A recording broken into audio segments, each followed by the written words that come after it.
Кыргыз тили 2-класс мугалим Сапаркулова Чынара Жакыпбековна. Баарыңарга жагымдуу маанай тартуулоо менен бүгүнкү сабагыбызды баштайбыз балдар. Баарыңарга жагымдуу маанай каалайм. Эмесе бүгүнкү сабактын темасы менен таанышабыз балдар. Бүгүнкү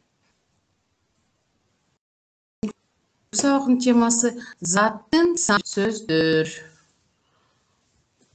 Сабактын максаты кыргыз тилинде канча сөз төркүмү бар экенин билебиз. Зат атоошту сүйлөм ичинен таба алабыз. Заттын санын билдирген сөздөрдү катыштырып сүйлөм түзө алабыз балдар. Ана эмесе сабактын максаты менен таанышып алдык балдар. Ана эмесе сабакка көңүл бурсак. Заттын санын билдирген сөздөр канча, нече деген суроого жооп берет. Эми зат атоош деген өзү эмне экенин биринчи билип алышыбыз керек балдар. Зат атоош сүйлөм ичинен кандай тартипте табабыз? Зат атоошту сүйлөм ичинен биз заттын атын билдирип, ким эмне, кимдер эмнелер деген суроолорго жооп берген сөздөр булар зат атоош болот. Эми заттын санын билиш үчүн биз эмне кылат экенбиз? Канча, нече деген суроону берет экенбиз. Эгерде балдар биз зат атоошту биле алсак, анда заттын санын бат эле сүйлөм ичинен, заттын саны канча экендигин бат эле сүйлөм ичинен таба алабыз балдар. Көңүл бурабыз бул жака. Биз гүлдөрдү көрүп атабыз, балдар. Ошондой эле бул жерде эки зат бар. Эки зат атоош сөз бар.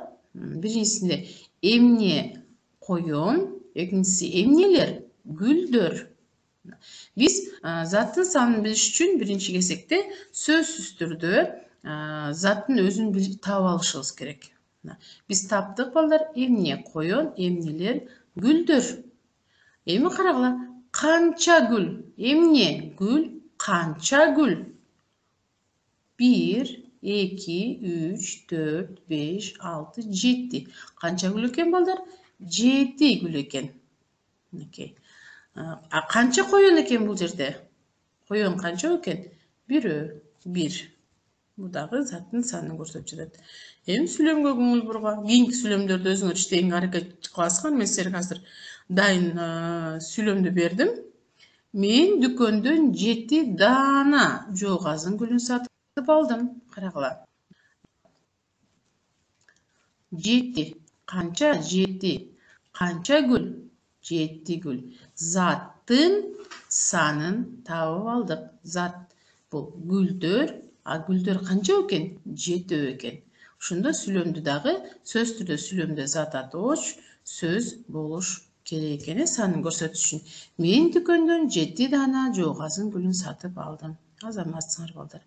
Андан ары, биринчи зат атоошун табышыбыз керек. Эмнелер. Эгерде бир эле топ болсо, биз эмне демекпиз, бул жерде бир нече топту көрүп тургандыктан эмнелер деген суроо беребиз дагы. 1, 2, 3, 4, 5, 6, 7, 8, 9. Эмнелер топтор. Эмнелер топтор. Карагыла. Канча топ? Суроо бердик. Канча топ балдар? Эми азыр эле санадык. Заттын санын билиш үчүн биз санап чыктык, топторду. Ошондо заттын санын канча экенин азыр карап көргүлө балдар. 9 экен. 9 топ. Топ деген бул эмне? Топ бул зат атооч, жансыз зат. Заттын саны 9 экен. Топ зат атооч, 9 топ экен. Эми балдар, силерге убакыт берем. Ушул топту көрүп турасыңар сүрөттөн, сүйлөм түзгөнгө аракет жасагылачы. Сүйлөм түзө алабызбы биз?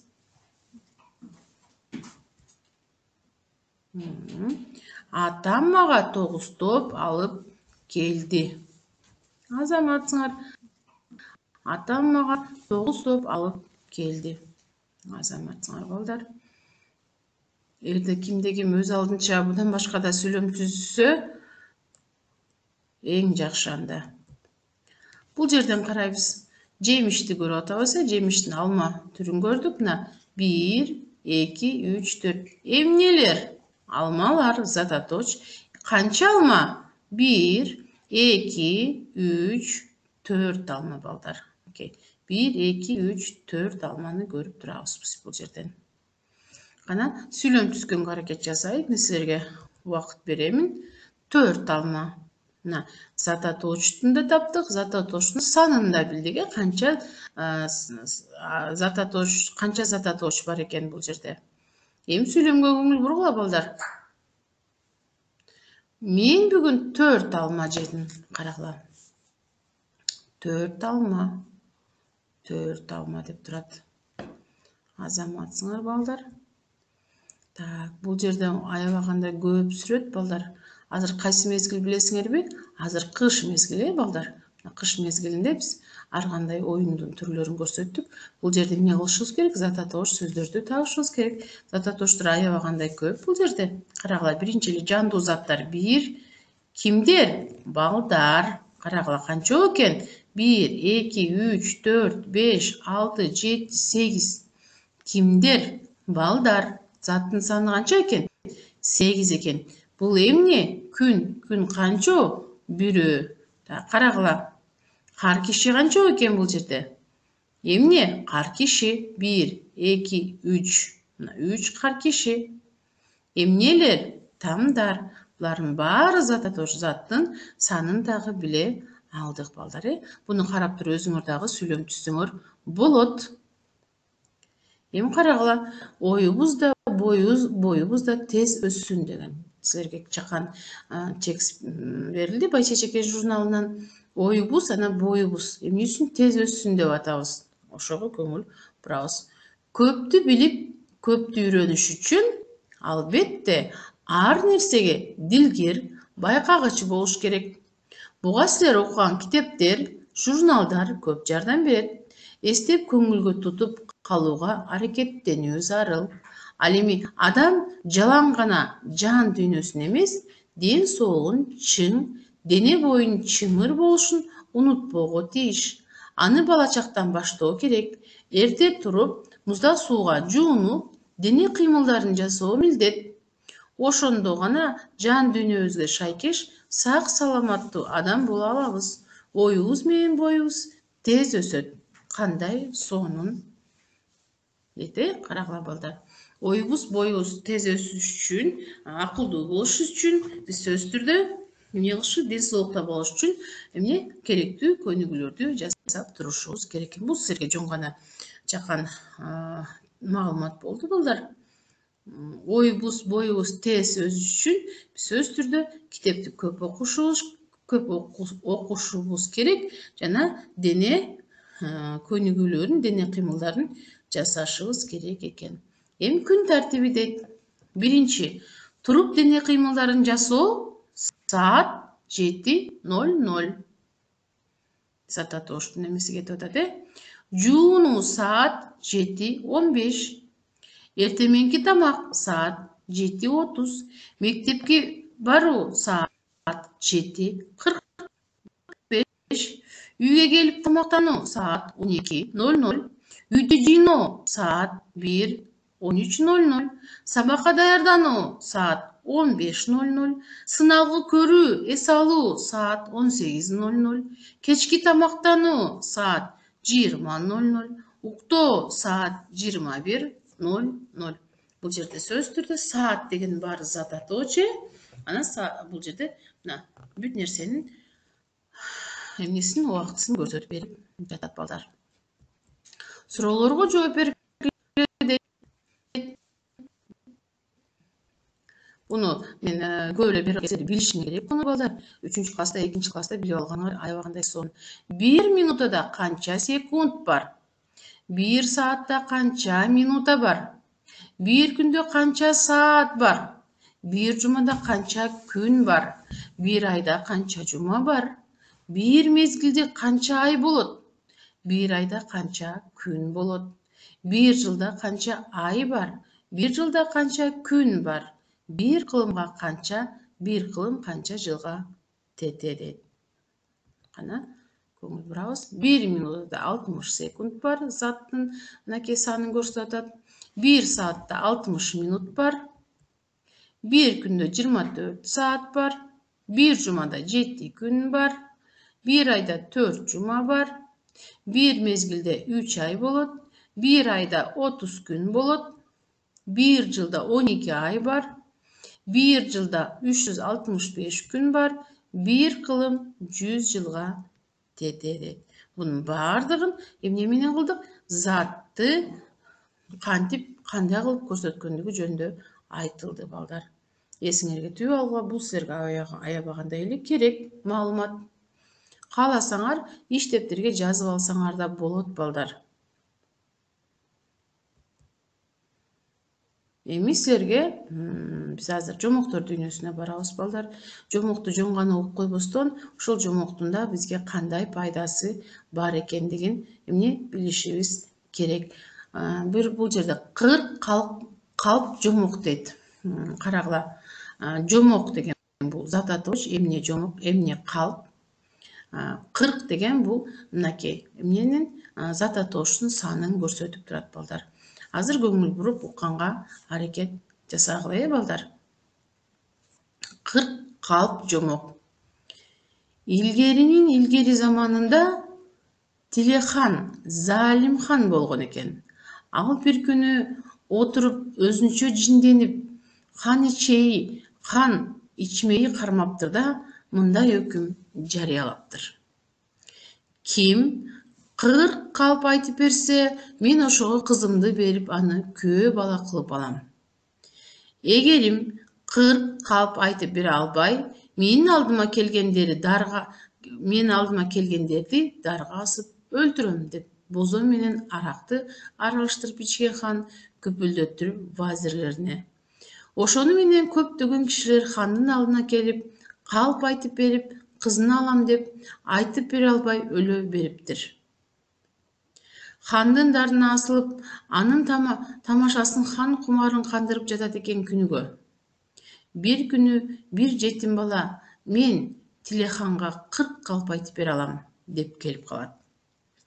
Баланын кебетесин көргөн кишилер балага насаат айтып, курулай өлүп каласың, жөн кетип кал дешет. Баланын кейпи жүдөө, колу буту туурулуп, жарылып, кийими жыртык, бутунда жаман чарыгы бар экен. Өмүрүндө нанга карды тойбой, териси сөөгүнө чапташып, ыргыйдай көрүнөт. Курамы 15 жаштарда бар экен. Эл кой дегенге көнбөй бул жетим Тилехандын даарынан өлгөн кишилердин жанына менин жаным артык беле? Ошону бирөөгө бөлөмүн деп койду. Ошондо эл журт ал жетимдин оюна коюп, жетим бала Тилехандын алдына кирип, ийилип салам берет. Тизе коюп, баш уруп отуруп, ошондо хан сурайт: "Сен эмнеге келдиң?" "Мен сизге 40 калп айтып бергени келдим" деп жооп берет. Анда хан: "Кырчын өмүрүңө кыйбай жөн кетип кал" деп баланын таназарын алыптыр.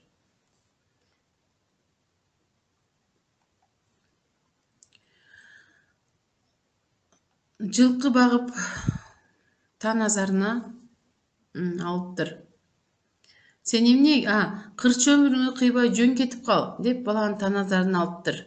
Bir күнү ойгонсом, мойнунда bir маалда курсагыма кеңеш салсам, мындай акыл болду. Башыңды жулуп алып урсаң, анан муз жарылат деди. Балдар азыр кое тургула, бул жерде кичине жылып кетип атат. Мына бул жерден кырчын өмүрүң кыйбай жөн кетип кал деди. Хан кекердени кан эмесе башта дептир. Мен атамдын белинде, энемдин курсагында жатып, неберемдин жылкысын багып, 10 жыл ичинде калың бүтөп, өзүм катын алдым. Мунун бирөө да калп эмес, баары чын ханым дептир. Жылкы багып жүрүп, жай сарантанын ысыгында жылкылар суусап кетти. Суу издеп бир жерге барсам, bir кудуктан суу ашып чыгып, тоңуп калыптыр. Мына көрүң ханым, жай саратанда муз тоңгонун ошондо көрдүм. Ал музду чагып, суу чыгаруу үчүн балта менен чаптым. Балтамын мизи сынды. Темене менен чокудум. Темененин учу токол болду. Бир маалда курсагыма кеңеш салсам, мындай акыл болду. Башыңды жулуп алып урсаң, анан муз жарылат деди. Мойнумду толгой кармап, башымды жулуп алып музга урсам, муз эки бөлүндү. Муздун жаракасына жылкымды сууга алдым. Жылкыларым суудан ичип, муздун үстүнөн чыккан чөптөн обо бел курчоодон чыккан чөптөн жуушап алды. Мен ошондо уктап калыпмын. Ойкусун жылкыларым жок. Жылкы карап жүрсөм, чөптүн арасынан бир коен чыга качты. Мылтыгым менен коенду атсам, огум алыс кетти. Мылтык өзүн анан көөдөн такап атсам, коен өлдү. Союп жатсам, атым үркүп кетти. Эмне болду деп карасам, атымды аккуунун мойнуна байлап койгон экенмин. Атымды кармап коенду союйн деп камдансам, бычагым жок экен. Аны тишим менен сойдум. Коюндун этин бышыруу үчүн тезек тердим. Кемеге тезекти салайын деп жерге төксөм, тезектерим учуп кетти. Карасам, тезек терем деп чөптүн арасынан бөдөнө терип алыпмын. Ошолорду пыр деп учуп кетти. Коюндун этин туздап күнгө кактап кебек кылып жеп, майы бир бүтүн эле. Казанга сызгырып алайын деп куйсам, агып токтобой берди. Сонунда тешик казанга сызгырып алдым. Коюндун майын бир төөнүн бир өгүздүн кардына куйдум. Ашканын өзүнүн карнына куюп алдым. Ошолор менен илешип жатсам, бир айгырым жоголуп кетти. 10 күн, 10 ай, 10 жыл издеп таба албадым. Акыры теменени сайып, анан үстүнө чыгып карасам, көрүнбөдү. Бычагымды сайып карасам, көрүнбөдү. Анын үстүнө кынын укулап карадым, көрүнбөдү. Мындай керексиз көздү чукуп салайын деп карасам, башым баягы муз жарган жерде калган экен, таппай калдым. Курсагыма кеңеш курсам, айгырың асманда жүрөт деди. Булутка минип асманга чыгып карасам, айгырым ошондо туруп калган экен. Кулунун кармап, айгырга өңөрсөм, айгыр көтөрө албады.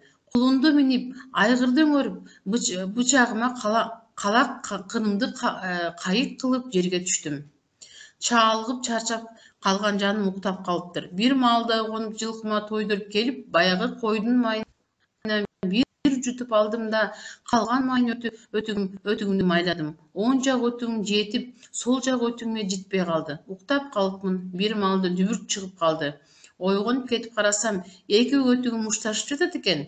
Май жеткени, май жетпегени менен кызылдай эле мушташып калыптыр. Башы көзү жарылыптыр. Экөөнү эки чертип, эки жака жалжайта коюп салдым да, кайра уйкумду улай бердим.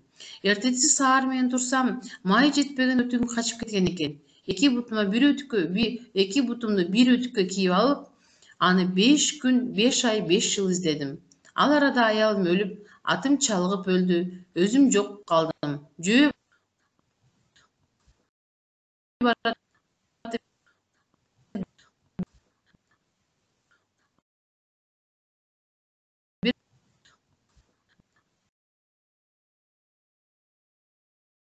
бир касапчыга жолуктум.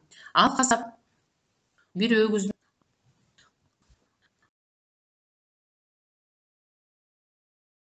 кекиртегин коон эгип бышырган экен. Балам, кайда барасың деп кызым, бычак издеп жүрүп, мына бүгүн сиздин шаарга келип отурам ханым деди. Айтып, ошол жерге келгенде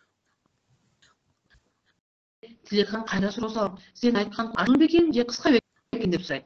Анда баланын жолу казандай ташты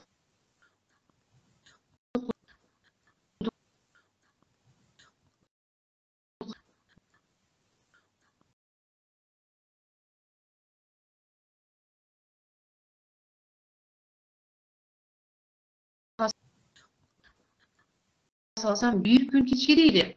Түбүнө жеткип, ошондо Тилекхан өңү кулуп, вазирлерине өз өкүмү боюнча кызын ушул калыпта айткан балага буйруган экен. Калп эмне? Halk деген bu halk aytуу деген halklardo jakыныраак halkты кандай шарттар кызын күйөөгө берем dedi, канчадан баш кыйды, хан эмне үчүн кызын